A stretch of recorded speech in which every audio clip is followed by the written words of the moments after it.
Welcome to the intersection of technology, cybersecurity, and society. Welcome to ITSP Magazine. You're listening to a new Hackers and Haecksen podcast. You're about to join Erika, Jax, and Jon for an inclusive cybersecurity conversation designed to educate and break the stereotypes of cybersecurity professionals while providing life hacks on how to handle burnout, networking, and goal setting. Knowledge is power, now more than ever.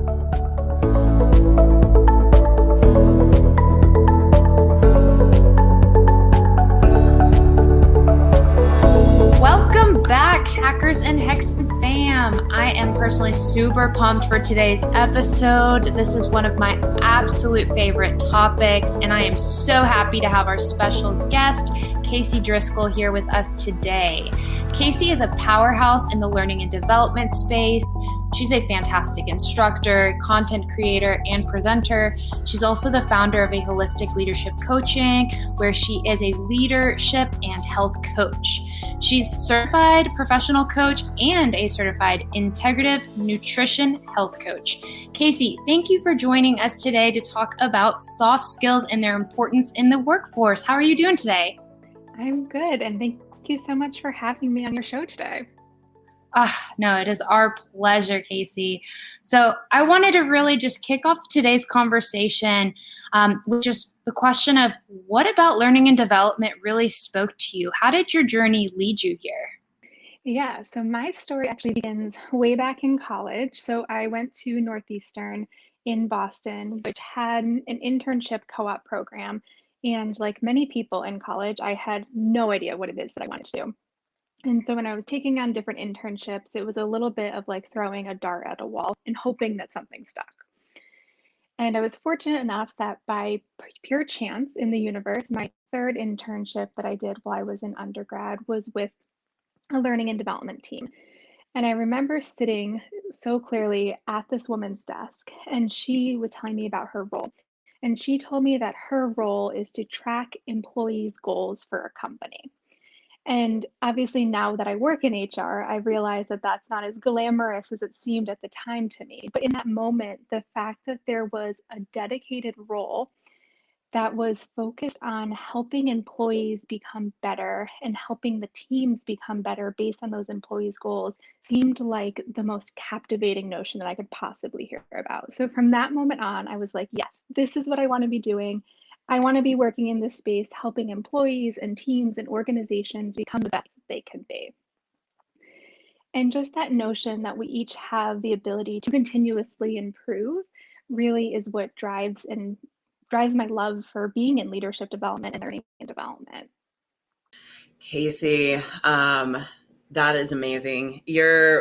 Your story and how you got here, and Erika was sharing some of your background before you even hopped on and we started recording. And I love this topic. I'm so happy to be able to deep dive into this topic with you.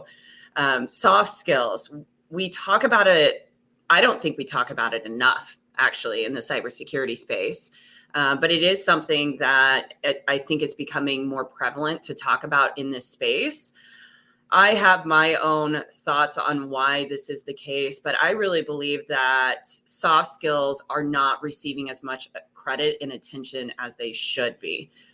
Working with people in the cybersecurity industry, what have you seen has been the biggest areas for improvement regarding soft skills that you can share with us? Yeah, great question. And I know we're really focused on cyber industry, and I'll speak to that in particular, especially because that's where I work right now. But I also do want to see if you have listeners in other industries, it really applies to all industries, right? Soft skills are universal skills of how we show up every single day, not only in the workplace, but with our friends and our families and within our communities. So everything that I'm about to talk about can apply to any industry.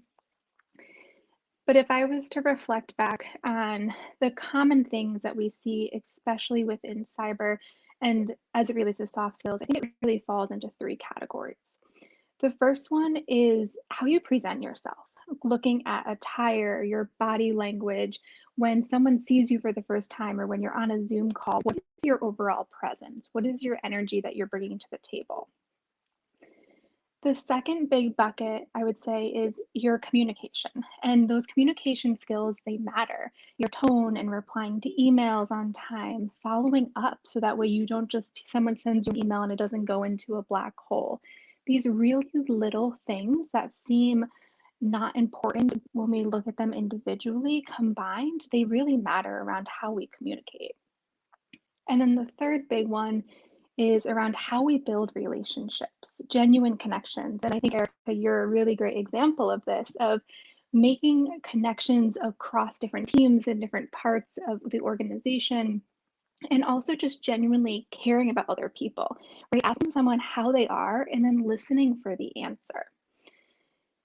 Those three buckets, I think, are really, when I think about the soft skills that employees are working on or the things that are coming forth in development plans, those are the three buckets. But I will also say that it's also important to get feedback that is tailored to you. So I can sit here and say, hey, these are the three buckets I think are most important. These are the buckets that we're seeing in themes across different organizations that people want to work on. But at the end of the day, what you need to work on, what I need to work on is completely different.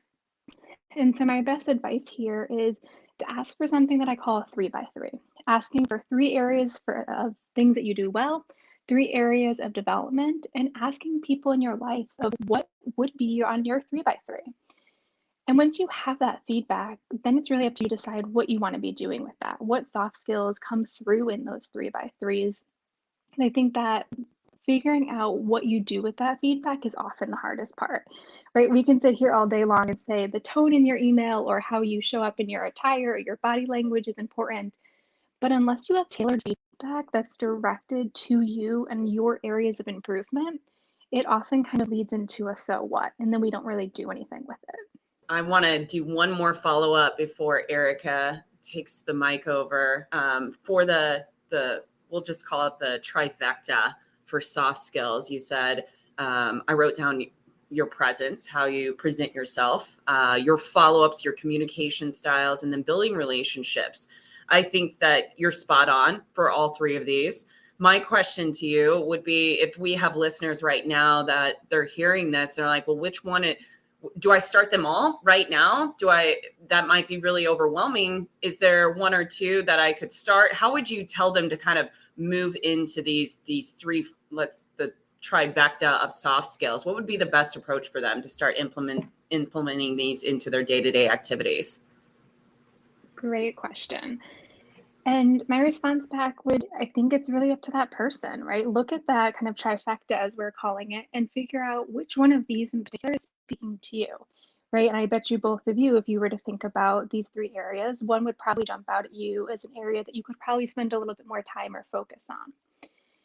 So that's one way of kind of just thinking about, for your own self, reflecting back on your work of which of these three areas speaks to you. Oftentimes we know what our weaknesses are. Sometimes it's hard to actually confront them and acknowledge them, but there's always a voice in the back of our heads that it's acknowledging it. The other piece is going back to that 3x3, right? A really simple action step to take today is go to a manager or a trusted mentor or someone that you have a relationship with and say, what is one thing that I can be doing better? What are three areas of opportunity? Whatever number you want to pick, but getting that feedback. And then from there, once you have that, you can decide what it is you want to do with it. Oftentimes when I'm coaching people, the biggest question and kind of where we often fall off on making progress in skills, whether it's soft skills or leadership skills or technical skills, is thinking about, what do you need to hold yourself accountable? Every single person's brain and how they go about their own development works differently. So creating a development plan for yourself, whether it's on a Post-it note or in your phone, or whether you want to project manage it out and put it into an Excel spreadsheet, it doesn't matter, but putting pen to paper and really thinking about which one of these areas do you want to focus on. And then from there, kind of going back to your question of what is one thing that they can be doing, is thinking about the then what. So if you've identified that you want to focus on your communication, start thinking about what resources or support do you need. There's something called a 70-20-10 model that says 70% of what we know in life as adults comes from our experience, 20% comes from our exposure, and 10% comes from our education. And obviously in our current system, we focus so much on education of certifications or degrees or going back to school. And that's just such a tiny little piece of the puzzle. So kind of the short answer of this is identify for yourself what of those three areas do you want to be focusing on? Is there one that jumps out at you? And if you're truly stuck, then ask somebody else, get feedback. And once you have that feedback, you can decide then what do you want to be doing with it. Awesome. Thank you, Casey. That was great. A lot of tips that I think our listeners can implement across any industry that they work in. I love that you brought up feedback. Feedback to me is something that is so critical and something that I seek constantly. I will bring up a question that I do have for you, Casey. I know in a manager to employee relationship, this can be a little bit more streamlined because you are having hopefully ongoing, development conversations. But when it comes to peer-to-peer, I know that, myself, I've been in this situation before. Jax, I'm sure you have too, where we've been in situations where maybe peer-to-peer, we're noticing, a deficiency in soft skills, or maybe a situation that could have been handled a little bit smoother, a little bit more polished.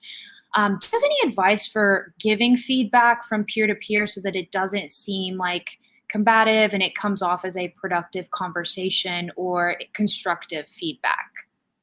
Yeah, great question.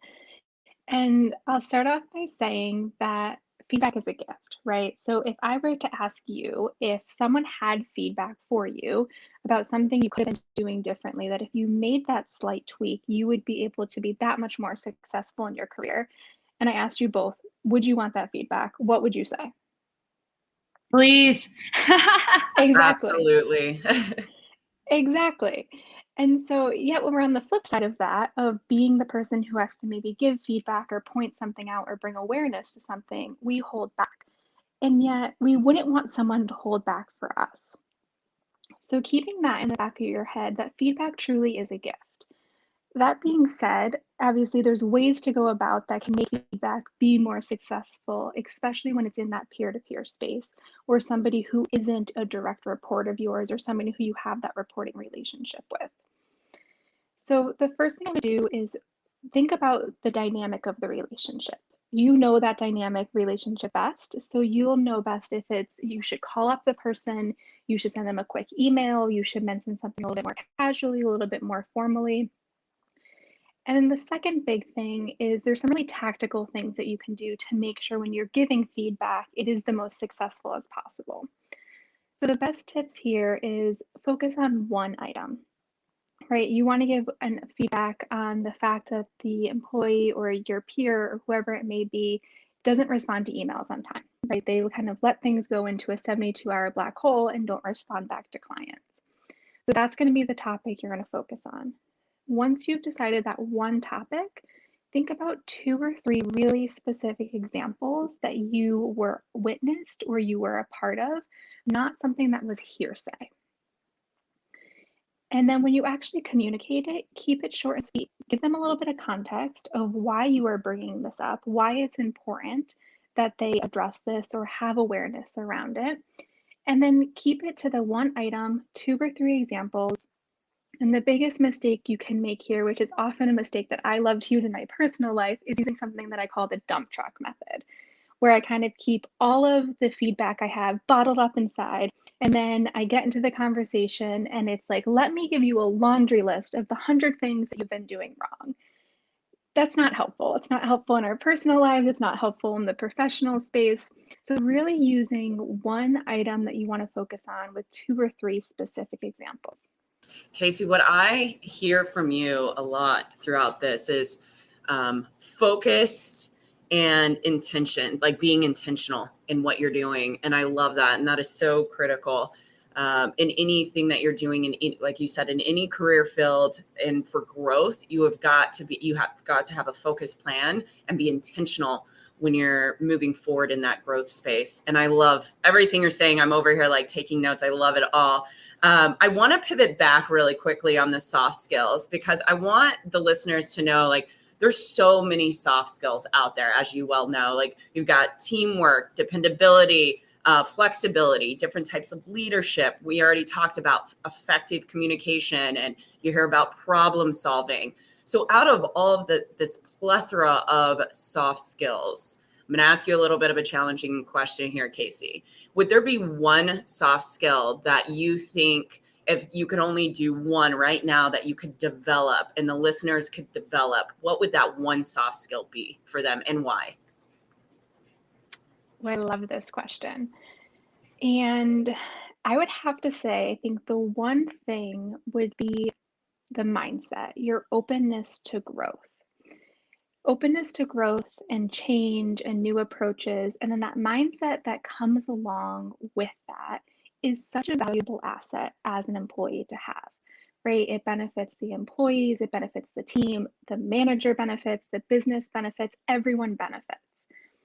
But from a really development standpoint of thinking about your own personal and professional development, that openness to growth is often the first requirement to actual growth. At the end of the day, human beings want to feel like we're developing, right? We want to feel like we are better than who we were yesterday, than who we were last month, than who we were last year. That's why we love crash diets and New Year's resolutions and these quick fix pills of things that are going to make our life magically better. But having that openness to change and growth and that there is room for potential, I think really shifts us in, especially when we think about areas of improvement and feedback, from things that I have to do, oh, like I have to respond to this email, or I have to get dressed and act professionally, versus here are the things that I get to do. Here are the things that I get to do and get to focus on to be better, that's going to make me better, not only tomorrow and next month and a year from now, but across the entirety of our careers. Casey, I love that answer. I know Jax and I were like, oh, that resonates with us so much because we definitely agree that openness to want to continuously improve is so vital to all of our improvements. And that leads me to next question for you, Casey. Have you encountered a situation, or can you think of one where perhaps you were working with someone who was lacking particular soft skills, and walk us through, how that situation was handled, how you saw improvement maybe, and how you were able to get that person from, point A to point B. Any kind of success stories there, any tips and tricks would be awesome. Yeah, an interesting question. And it's often a question that I get a lot from leaders within the organization. And so, as we talked about before, I do coaching for individual employees and also for leaders, both inside of Coalfire, where I currently work, and also outside. And first and foremost, the biggest thing to remember is we can't force somebody to change. Just because I see an area that I think you could be better in, or if you focused on the specific soft skill, you'd be that much more successful. Just because I see that doesn't mean that you want to change. At the end of the day, you have to have the buy-in, you have to have the desire and the drive to actually change that behavior. So keeping that in the back of your head is important. That being said, the next thing is really around bringing awareness for that person. Oftentimes, we don't have a mirror being held up to us, so we don't know how we're reflecting into the outside world. We don't know how we're coming across or maybe how we're being perceived. And so when someone gives us that gift of feedback or someone brings something to our awareness, first and foremost, that's really helpful. And going back to the importance of actually giving your peers and other people within your circles that feedback. One of my mentors, actually my current manager, has a saying of what you permit is what you promote. And so the things that we allow to continue, the things that we don't bring awareness to or don't give feedback to, is often just going to continue on. So what I would keep in mind here, if there was somebody who is lacking soft skills in a situation, that it's not your job to fix or change them. It's not your job to be able to say, here's exactly what it is you need to change, and here's exactly how you do it. Rather, it's going back to how do you give that person awareness? How do you say, hey, this is the behavior I'm seeing, and this is the impact? And then stepping back and giving space for that person.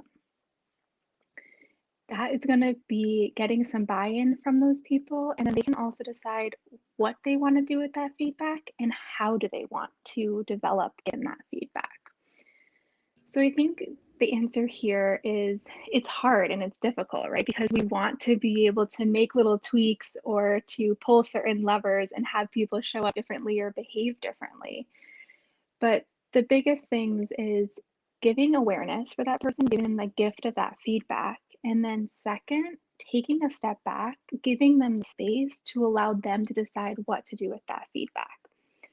And that could go two different ways. One, they could decide that they are going to do something about it and they need specific support and resources and ongoing feedback from you. And that's terrific, right? That's a win-win.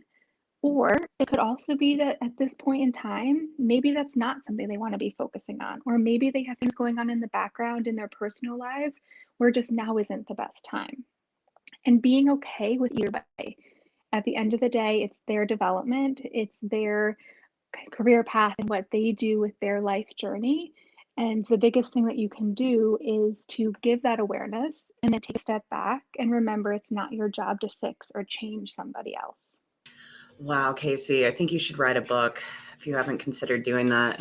Definitely. You've got so much wealth in this area, and I love how you're presenting it. I think maybe because everything you're saying resonates very much with me, and I know with Erika as well. Feedback is critical. I'm huge on feedback and communication. And I think one of the things too that our listeners need to understand, when they're receiving feedback, take it from an objective instead of a subjective point, removing those emotions, not saying that the feedback may not hurt, because I always say, the truth will hurt, but it'll set you free. Sometimes that feedback is going to be a little bit of a tough love. And it's like what you said, it's where you provide that feedback and you step back for long enough for them to, and sometimes lick their wounds, but realize that you are providing that feedback because you want them to succeed, because you are coming from a place of caring and love for that individual. And that's how I view feedback. If somebody's going to take the time out to sit with me and actually give me professional criticism that I can be better in my career field, I see that as a blessing. So be objective and not subjective when you receive that feedback. I want to know, though, for the workforce that we have right now that is very remote and is kind of trying to find, still some of them are trying to find their new footing about what is their virtual presence and what does that look like? And from your professional perspective and what you've seen and some of maybe the wrongdoings that you've seen on the virtual side of how people have presented themselves in the workforce, what is some advice and what is some feedback that you can give to our listeners that you've seen that may help them to present themselves in a better manner going forward? Yeah, and I think this is something that we're all dealing with, right? On a day-to-day basis, it feels a little bit like the world has been tipped upside down. Even though we are kind of 18 months into this world being tipped upside down, it doesn't mean it gets any easier. It doesn't mean that we have clarity on what the future looks like. And that can be scary. So to answer the question, I think really thinking about it from a 30,000-foot view. And I'm a big believer in this whole person approach of who you are outside of work impacts who you are inside of work. How you show up every single day to work is dependent on who you are and how you show up for your own self outside of work and inside of work. So, what I would encourage people to think about, and this is also a reminder for my own self as something that I work on every single day, is what do you need to fill yourself up? What do you need in order to bring your best self to work? Those lists can differ for everybody. I currently have a list of kind of my non-negotiables, as I call them, of here are the 3 really simple things that I do every single day that keeps me showing up as my best self. And those can be dependent on who you are, right? For me, part of that involves eating vegetables because vegetables make me feel good. For some people, it could be going for a bike ride or playing with their kids or connecting with their family, or maybe it's meditating or whatever it may be. But what I personally do here is I have these 3 non-negotiables I have. These are kind of the guardrails that I have for my day, because when I have those non-negotiables, that's when I'm my best self. And when I'm my best self outside of work, that means I'm my best self inside of work. And when I come into work with that headspace, that means I not only have the mental capacity to focus on my work and to be present and a lot more sharp in what it is that I'm doing in my work, but I also then have the energy and the mental capacity to be able to grow. I'm able to be a little bit more flexible because I feel like I have some grounding around me because I did my 3 non-negotiables. And then from there, that kind of leads back into that growth mindset that we were talking about before. So when we're able to create the space that we need, right? One of my favorite questions to ask myself and to ask the people that I coach is, what do you need from yourself? Oftentimes we think about what we need from a manager or a mentor or a parent or these other people in our lives, and we're so dependent on looking outward that we often forget that we have the power to give ourselves what we need. So I'd encourage listeners to think about, what is it that you need from yourself in order to bring your best self to work? Because when you can show up in that headspace where it feels like you are your best version of yourself, that's really where the magic starts. Casey, that is amazing. It's crazy. Jax and I were actually talking about this in depth last night, and about filling our own cup and, how that impacts the other verticals of our lives, right? Like everything tends to be intertwined. And unless we're taking care of ourselves first, whatever that may be for you, it's so important because that crosses over into the way that you have relationships, with your loved ones, with your friends, with your coworkers, and then how you also show up for work. And I love that connection that you brought. So full cycle, this has been amazing, from a soft skill approach to receiving feedback to, having that self-awareness and openness for the feedback and the growth, right? Welcoming that growth into your life, and being aware that we all always have room for improvement. And opening yourself up for that will just open the communication and allow yourself to just really take that feedback to heart. And like Jax mentioned, being objective about it and taking it as, hey, this person is only telling us this because they're invested in me. They want me to succeed. They want to see me do well. They want to see me happy. And if you can adjust your mindset and be open to that, I think that the rest will really fall into place. So Casey, this has been an amazing episode. I feel like Jax and I could go like another hour. But for the purposes of time here, Casey, if any of our listeners are looking to connect with you, learn more about you and what you do, what would be the best way for them to reach you? Yeah. So first and foremost, I think also really great job kind of summarizing exactly what we were just talking about. It really is so important to be intentional and keep that in the back of our heads of how we show up every single day, because it matters not only from a soft skills perspective, but also in the bigger picture of our professional and personal development. So thank you for having this conversation and initiating this conversation. It's personally one of my favorite topics to talk about. And if anyone is interested in continuing the conversation or simply just connecting, you can find me on LinkedIn. I'm under Cassandra Driscoll. And then my website for my coaching is holisticleadershipcoach.co. So feel free to reach out. I love to connect with different people, find out what people are working on with their own professional and personal goals, and making new connections. So thank you so much to both of you for having me on. Thank you, Casey. Thank you, Casey. You're the best. Yes, we can't wait to have you back on the show.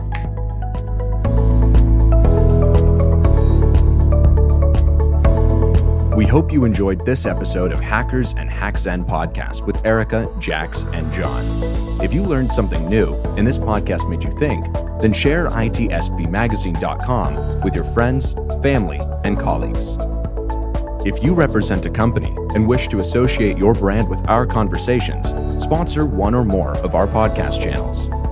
We hope you will come back for more stories and follow us on our journey. You can always find us at the intersection of technology, cybersecurity, and society.